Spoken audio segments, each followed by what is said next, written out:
पाली का जो व्याकरण है वह इतना समृद्ध है कि अंग्रेजी और हिंदी के व्याकरण को भी पीछे छोड़ जाए। आज हम पाली व्याकरण में विशेषण का संदर्भ लेते हुए यह देखेंगे कि अंग्रेजी और हिंदी भाषा के विपरीत विशेषण का प्रयोग पाली में किस तरह किया जाता है।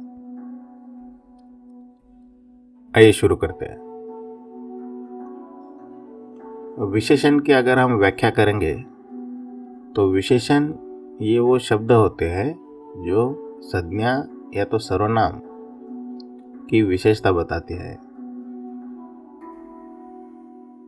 यह जो शब्द होते हैं यह संज्ञा के साथ या उसके पहले लगकर संज्ञा की विशेषता बताते हैं। तो यह विशेषण की व्याख्या हो गई। अंग्रेजी में अगर विशेषण की व्याख्या देखी जाए तो these are the words that describe state or quality of noun, pronoun or other substantive in a sentence, generally preceded a noun or pronoun। तो इसको जरा कुछ उदाहरण के साथ हम देखेंगे। यह बात और गौर करने लायक है कि पाली में विशेषण के लिए यह आवश्यक या तो अनिवार्य है कि वह लिंग, विभक्ति तथा वचन के विशेषक का अनुगमन करे। In Pali it's essential for adjective to follow gender, case or singular or plural state of noun as per sentence। यह वाक्य विशेष ध्यान देने लायक है कि पाली में विशेषण जो है वो विशेषक का ही अनुगमन करता है, वो भी लिंग, विभक्ति और वचन के हिसाब से। और यही बात पाली के व्याकरण को और समृद्ध बनाती है। उदाहरण के लिए हम देखते हैं कि पहला उदाहरण यहाँ पे है ब्यूटीफुल बॉय, यानी सुंदर लड़का। इसी तरह हम सुंदर लड़की भी कह सकते हैं, यानी ब्यूटीफुल गर्ल। या तो हम सुंदर फल यह भी कह सकते हैं। तो आप इस उदाहरण में देख रहे हैं, चाहे वो हिंदी हो या अंग्रेजी,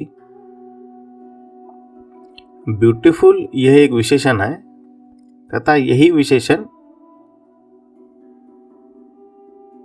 बिना बदलाव के तीनों तरह के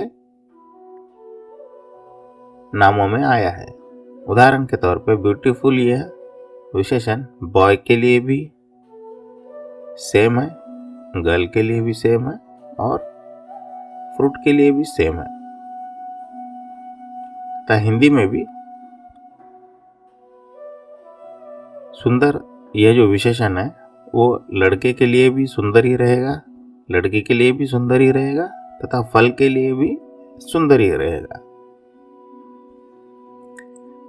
लेकिन जब हम पाली की बात करते हैं तब हमें जो विशेषण है वो विशेषज्ञ का अनुगमन करना ही चाहिए। और यही बात पाली को समृद्ध तथा एक विशेष भाषा का दर्जा देती है। उदाहरण के तौर पे अगर हम ब्यूटीफुल बॉय या तो सुंदर लड़का यह पाली में हमें लिखना होगा तो हम लिखेंगे सुंदरो बालको, यानी जो बालक है यह सिंगुलर भी है, यानी एक वचन में है। इसीलिए जो विशेषण है यह भी इस नाम के प्रति अपने आप को बदल रहा है। हम सुंदर बालको ऐसा पाली में नहीं लिख सकते। हमें सुंदरो बालको ग्रामर के हिसाब से लिखना पड़ेगा। तात्पर्य यह है कि जिस तरह का नाम है, जिस तरह नाम का वचन है, लिंग है या तो विभक्ति है, उसी के हिसाब से विशेषण भी पाली में बदलता है। जैसे कि दूसरा उदाहरण है सुंदर बालिका या तो ब्यूटीफुल गर्ल या तो सुंदर लड़की। तो जब हम इसको पाली में लिखेंगे तो हम लिखेंगे सुंदरी बालिका। तो आप देख रहे होंगे कि ये सुंदर जो विशेषण है हिंदी में तो सेम ही रहता है, सब जगह एक जैसा ही है, लेकिन पाली में बालिका यह जो नाम अभी हमने देखा है यह एक फेमिनाइन नाम है, यानी स्त्रीलिंग है। इसीलिए इसका विशेषण भी यहाँ पे स्त्रीलिंग दर्शाता है। सुंदरी यह स्त्रीलिंग वाला विशेषण है। अब तीसरा उदाहरण जब हम देखेंगे कि सुंदर फल यानी ब्यूटीफुल फ्रूट, हिंदी में और अंग्रेजी में हम देख रहे हैं कि विशेषण जो है उसके लिंग पे निर्भर नहीं है। जैसे जो फ्रूट होता है वह एक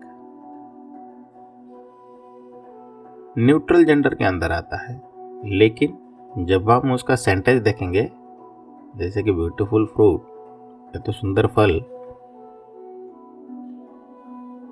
यह जेंडर या तो लिंग के अनुपात में बदल नहीं रहा है। लेकिन जब हम पाली का उदाहरण देखेंगे तो पाली में ब्यूटीफुल फ्रूट इस शब्द को अगर हमें लिखना है तो हम लिखेंगे सुंदरंग फलंग। सुंदर यह जो विशेषण है न्यूटर के लिए सुंदरंग का रूप लेता है, यानी लिंग के आधार पर फिर से यह विशेषण अपना रूप बदल रहा है। फलंग या नपुंसक लिंग यानी न्यूटर में आता है, इसलिए सुंदर ये जो विशेषण है यह भी नपुंसक लिंग दर्शाता है और यह सिर्फ पाली में ही संभव है। पाली स्क्रिप्ट में हमें अगर लिखना है तो यह है सुंदरो बालको, सुंदरी बालिका, सुंदरंग फलंग। तो यह कुछ उदाहरण थे यह दर्शाने के लिए कि पाली कितनी समृद्ध भाषा है। तो यह थी विशेषण और उसके कुछ व्याख्या तथा उदाहरण जो हमने इस भाग में देखे।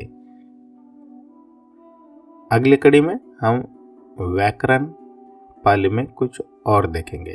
धन्यवाद।